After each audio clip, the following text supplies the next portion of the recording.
kuhusiana na mchezaji wa Young Africans Mohamed Damaro, na taarifa tumelizipata kwamba TFF wametupilia mbali shauri lenu. Pengine katika hili neno moja kutoka kwa mwenyekiti. Wao wametoa taarifa ya kutupilia mbali shauri. Hawakutoa taarifa walipopokea. Walipopokea tu hawakutoa taarifa. Sasa ina maana hiyo inawezekana ikawa kuna mlengo ambao wao wako nao, lakini hapa sio mamlaka ya mwisho. Sisi tutaendelea kufuata taratibu zilizowekwa kwa mujibu wa taratibu za shirikisho la soka duniani FIFA na shirikisho la soka Tanzania. Kwa hiyo sisi hatuwezi kuzungumzia chochote. Kwanza tunasubiri tupate hiyo taarifa kwa maandishi. Tutarajie Simba wakienda kasi sasa. Tupate taarifa kwa maandishi. Tunavuka mto tunapofikia. Taarifa zijawafikia mwenyekiti. Tunavuka mto tunapofikia. Yale ni mashtaka. Kwa hiyo wao wametoa taarifa yao. Sasa sisi tunataka kuona kwamba hicho walichokiandika au uamuzi wao waliufikiaje. Kwa hiyo tutakapopata ndio tutajua nini cha kufanya. Mwenyekiti, tuko kwenye mzunguko wa pili wa ligi kuu ya Tanzania bara. Ni kwa kiasi gani bado mpo kwenye malengo ambayo mlijiwekea kabla ya kuanza msimu huu?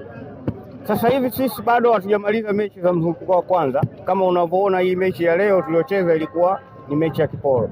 Na tutacheza mechi nyingine tarehe 9 dhidi ya TRA ambayo nayo pia ni kiporo. Kwa hiyo tutakuwa tumemaliza na tumevuka kwenye kuingia sasa kwenye mechi za mzunguko wa raundi ya pili.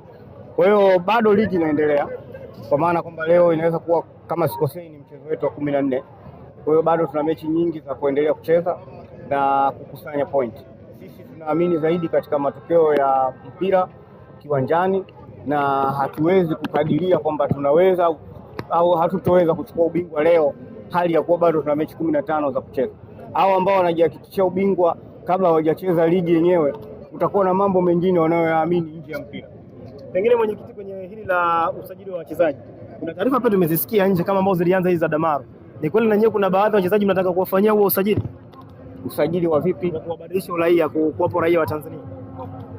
Sijawahi kusikia na siko kwenye nafasi kujibia mambo yanayozungumzwa nje ya taratibu.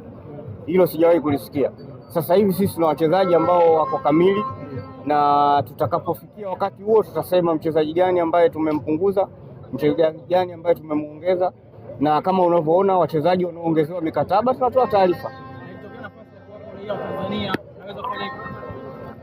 Sio jambo ambalo tunalifikiria. Sisi tuko zaidi kwenye kusimamia utaratibu wa nchi na mambo mengineyo. Lakini kwa walichokifanya Yanga ni sahihi, sema tu kuna baadhi ya sheria hawajazifuata. Hayo ya kwa wao, mimi siwezi kuwajibia. Shukrani sana mwenyekiti.